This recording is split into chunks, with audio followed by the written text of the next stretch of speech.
चाहे कोही मुझे जंगली कहे। हामी चाहिँ आज सन्दरगिरी केबुल कार नचलेको बेलामा सन्दरगिरी हिल्स फालेश्वरतिर लागिरहेका छौँ र यो रुखमा केही समय रमाइलो गऱ्यौँ। अब त्यसपछि चाहिँ यति राम्रो बाटो हुँदै हामी चाहिँ शान्त प्रकृतिको आनन्द लिँदै उकालो चढ्दैछौँ। कहिले सिँढी कहिले जङ्गलको बाटो यस्तै गर्दै चराचुरुङ्गीहरूको मिठो आवाज सुन्दै कतै चितुवा पो आइहाल्ने कि भन्दै डर पनि मान्दै हामी यसरी अगाडि बढ्दैछौँ र यो घामको प्रकाश सुनौलो इन्द्रेणी रङमा देखिएको छ। निकै रोमाञ्चक लागिरहेको छ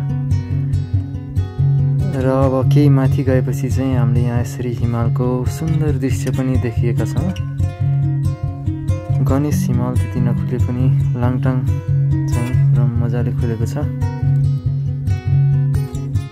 त्यति धेरै हिमाल त खुलेको छैन, तै पनि रमाइलो छ।